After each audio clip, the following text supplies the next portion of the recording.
Esta é a história da batalha para construir uma ferrovia através de um dos ambientes mais extremos da Terra. É para assentar mais de 1000 quilômetros de trilho em uma região deserta. Abrir 7 túneis através de ladeiras acidentadas e erguer 675 pontes sobre vales e rios. Tudo isso em uma altitude onde simplesmente é quase impossível se respirar. 140 mil operários e 2 mil médicos lutaram durante 5 anos para vencer este ambiente hostil e completar a ferrovia Jinhai-Tibet, a mais alta e mais extrema ferrovia do mundo. De Pequim, o expresso para Lhasa vai viajar 3.000 quilômetros através da China até a cidade de Golmud. De lá, o trem vai subir até o Planalto Tibetano e cruzar o teto do mundo até chegar em Lhasa. É uma maratona de viagem de 47 horas, mas é a parte final da linha com alta altitude que interessa a Paci. Ela cruza uma região que é mais alta que qualquer montanha das Rochosas americanas. Um ambiente tão hostil que é quase como construir uma ferrovia em Marte. Foram necessários 50 anos para os engenheiros chineses descobrirem como fazer isso. A ideia de construir esta ferrovia controversa data dos anos de 1950. Quando o exército chinês ocupou o Tibete em 1950, eles queriam que uma ferrovia provesse as tropas, mas para construí-la, primeiro eles precisavam de uma estrada. O governo chinês lançou uma força de trabalho humana imensa, equipada com ferramentas básicas para as condições difíceis do Planalto Tibetano. Cerca de 3.000 operários morreram, por conta da exposição e da doença da altitude. Foi um desastre. E embora o sonho de uma ferrovia para o Tibete permanecesse, os planos acabaram sendo engavetados. Em 1984, o sistema ferroviário chinês tinha alcançado Golmud, mas aqui ele parou. Nos 16 anos seguintes, os problemas característicos da construção de uma ferrovia em alta altitude seguraram o prosseguimento até Lhasa. Então, em 1999, o governo chinês anunciou que gostaria de estender sua rede de vias férreas para as regiões pobres e subdesenvolvidas do oeste da China e ao Tibete. Eles afirmavam que a ferrovia traria prosperidade à província e elevaria seu padrão de vida. Os críticos afirmavam que a linha pretendia apertar o controle político sobre o Tibete e que facilitaria a mudança de grandes números de chineses Han para cá, devastando a cultura dos tibetanos locais. Qualquer que seja a verdade, os engenheiros chineses tinham um serviço duro para realizar, baseado nestes planos audaciosos. O problema não é o permafrost permanente bem fundo no solo, mas a camada de solo úmido acima dele. A camada ativa, que congela no inverno e derrete no verão. Em décadas, o chão daqui pode se mover vários metros. É um problema que os locais enfrentam há séculos. Complicado para as construções. O movimento do permafrost torna impossível a construção da ferrovia, do mesmo jeito que os construtores desta linha no Alasca e destas linhas no Canadá descobriram da pior maneira. Esperava-se que os engenheiros chineses resolvessem o insolúvel de alguma forma. A gente tem que escavar todo o solo da fundação, remover o gelo e finalmente encher de pedras. Mais da metade da rota planejada no Planalto Tibetano atravessava o permafrost, 632 quilômetros no total. Construir fundações profundas no permafrost em tamanha escala seria trabalhoso e custoso demais, até para os chineses. De repente surgiu uma revelação. A solução estava na cara de Cheng, bem aqui no Planalto. Os habitantes locais tinham descoberto que o maior problema para suas casas era que o calor de dentro derretia o solo embaixo, provocando desmoronamentos. Sua solução foi construir suas casas sobre estacas ou colocar canos entre a construção e o chão, permitindo que o ar flua por ali. Cheng percebeu que isso mantinha o chão debaixo das casas congelado. Foi uma descoberta singular. Se ele conseguisse manter o solo embaixo da ferrovia congelado, ela não desmoronaria. Eles construíram um trecho deste aterro para a ferrovia e começaram a experimentar. Com o tempo, uma coisa incrível aconteceu. Ano após ano, o solo embaixo ficou mais frio. Com o passar de vários anos, eles reduziram a temperatura média do solo em 2 a 3 graus, o suficiente para mantê-lo congelado. Mas para construir uma linha férrea inteira de 600 quilômetros de comprimento, com tubos de concreto correndo através dela, ainda sairia muito caro. A ideia barata de Cheng não era barata o bastante. Mas ele não desistiu. Em apenas 14 meses, o aterro de pedras experimental de Cheng baixou a temperatura média em 3 graus Celsius. E ele descobriu como é que funcionava. No inverno, ventos frios fortes passavam pelas pedras puxando o calor para fora do chão. E no verão, as pedras protegiam o aterro do calor do sol. Finalmente, os engenheiros chineses puderam começar a construir a ferrovia. Em 2001, milhares de operários seguiram para o Planalto e o trabalho para a construção dos aterros imensos começou com a utilização de materiais locais e maquinário básico. Em 2002, as equipes de construção estavam instalando a linha férrea em uma velocidade incrível, graças a outra ideia simples, mas muito inteligente. A locomotiva PG-30 que instala seus próprios trilhos conforme vai avançando. Ela torna a construção do trilho quase tão simples quanto a montagem de um trenzinho de brinquedo. Em meados de 2003, os trabalhadores tinham construído mais de 250 quilômetros de trilho de Go-Mud até o Planalto tibetano e estavam fazendo bom progresso em direção a Lhasa. Mas a batalha contra o permafrost estava longe de terminar.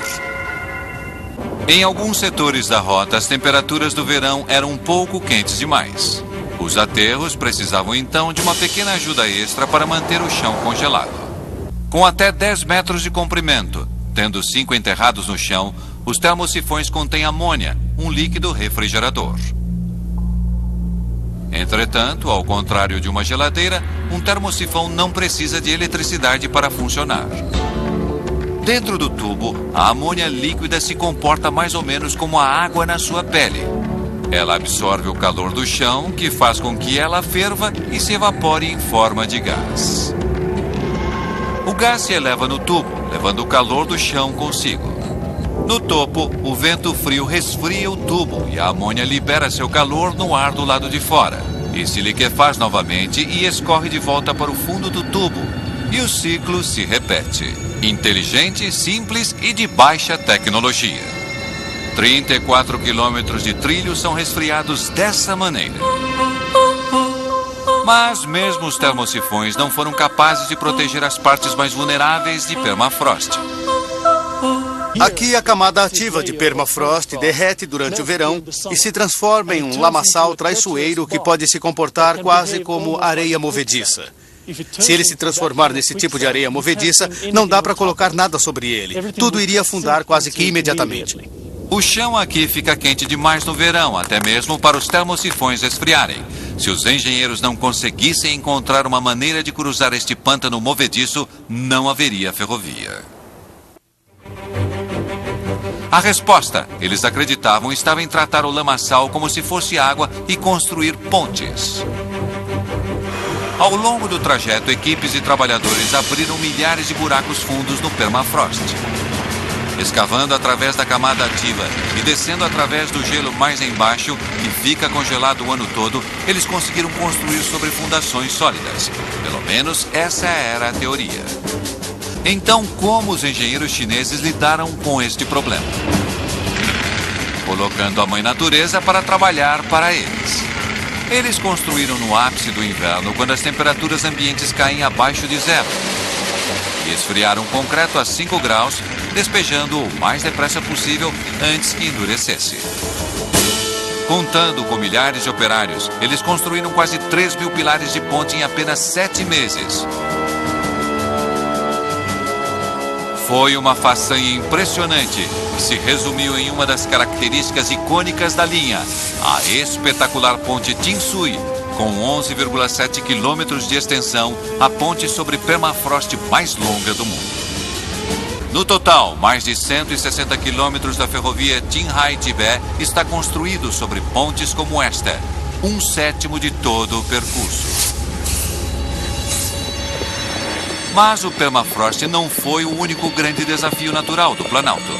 O terreno é tão alto que existe a falta de um ingrediente básico para a sobrevivência. Aqui em cima, nós lutamos para nos mantermos vivos. Com uma altitude média de 4.500 metros, não é de se surpreender que o Planalto tibetano seja muito pouco povoado. A cerca de 1/3 do caminho através do Planalto, a cidade tibetana de Tuo tem 1.300 habitantes que se adaptaram à vida em altas altitudes há centenas de anos. O trem está agora viajando a 4.500 metros acima do nível do mar. Conselhos médicos recomendam que é preciso 5 dias para subir a esta altitude, permitindo a aclimatação. O trem fez isso em apenas 32 horas. Cerca então de 3/4 das pessoas começam a sofrer da doença da altitude. Sinto que o ar está muito rarefeito. Quando estava tirando fotos, até mesmo os menores movimentos me deixavam sem fôlego. Para reduzir esses sintomas, lembram daqueles geradores especiais de oxigênio? Eles enchem os vagões com ar enriquecido. Os geradores de oxigênio dentro de cada vagão usam uma técnica conhecida como separação de membrana. Ar de fora do trem é comprimido e bombeado através de pequenos canos. As paredes desses canos são feitas de uma membrana que contém pequenos orifícios que permitem que passem mais moléculas de oxigênio do que as maiores de nitrogênio. O nitrogênio indesejável é expelido para fora do trem através de um cano de saída, enquanto o ar enriquecido com oxigênio é inserido nos vagões. Isso aumenta o nível no ar de 21% para 24%. Não é muito, mas faz com que a maioria das pessoas se sinta melhor. Entretanto, para as pessoas que realmente estão sofrendo, existe um sistema a mais. Os funcionários dão aos passageiros mais afetados um tubo que eles podem conectar diretamente a um fornecedor de 40% de oxigênio. Todo leito e assento do trem possui seu próprio fornecedor de oxigênio.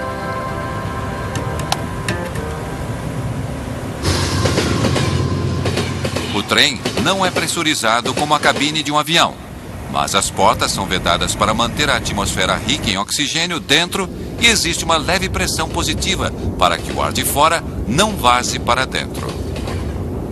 Muitos dos 3.000 trabalhadores que morreram na construção da primeira estrada para o Tibete nos anos de 1950 morreram de doença da altitude.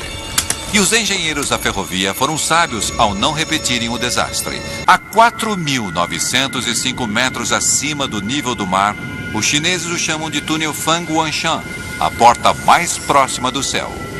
A construção deste túnel exigiu que centenas de trabalhadores vivessem e trabalhassem nesta altitude extrema. Por isso, a empresa construtora da ferrovia trouxe um dos maiores especialistas da China em medicina de alta altitude, o professor Qian Weiwu, chefe do Centro de Pesquisa Médica e Científica Qinghai Highland. Pressão estável. Sua missão era ajudar os engenheiros a construir o túnel e outras estruturas em alta altitude sem a trágica perda de vidas ocorrida na construção da estrada nos anos de 1950. O professor Wu foi auxiliado por uma equipe enorme de 2.000 médicos e enfermeiras. Enfermarias foram construídas a cada 18 quilômetros ao longo do trajeto para cuidar dos trabalhadores doentes. E o professor Wu fez questão de garantir um bom suprimento de oxigênio. Apesar de ter mais de 1.000 casos de doenças da altitude graves durante os 5 anos, ninguém morreu.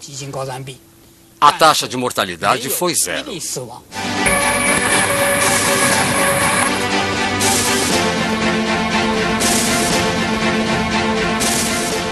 Graças ao fornecimento de oxigênio a bordo do trem, a tripulação e os passageiros no Expresso para Lhasa viajam em relativa segurança. Depois de 39 horas de viagem, o Expresso de Lhasa está se aproximando de um destes pontos de passagem, Tangula, a estação ferroviária mais alta do mundo. É um lugar fantasmagórico. A estação é simplesmente um ponto de passagem para os trens. É o começo da tarde e o trem ainda está a 500 quilômetros de Lhasa. A ferrovia está projetada para aguentar um aumento de graus médio de temperatura. Mas outros fatores podem fazer a temperatura subir muito mais que isso. Em todo o continente e principalmente no país vizinho, a Índia, o carvão é muito usado em fornos e fornalhas que produzem fumaça contendo partículas escuras de fuligem. Grande parte dessa fuligem cai sobre a neve que cobre o planalto tibetano no inverno. As partículas negras fazem com que a neve suja absorva mais calor do sol do que as limpas. Na primavera, a neve derrete mais cedo que antes, colaborando com o aquecimento do planalto. Apesar de todas as medidas para manter o leito da ferrovia congelado, se a temperatura subir mais de 3 graus, a ferrovia pode ter problemas. O Expresso para Lhasa passa pela incrível ponte com 3 vãos sobre o sagrado rio Kaishu. Para a tripulação do trem, é um sinal de boas-vindas. Depois de 47 horas, eles se aproximam do final da viagem. E cá estamos, a nova e enorme estação Lhasa. Com um custo de 35 milhões de dólares, ela é um símbolo da determinação chinesa que mostra que a ferrovia veio para ficar. Com esta linha, os engenheiros chineses provaram que estão entre os melhores do mundo e já assentaram as fundações para um programa de expansão que o mundo jamais viu. Nos próximos 5 anos, a China vai gastar aproximadamente 300 bilhões de dólares construindo mais de 30 mil quilômetros de novas linhas férreas.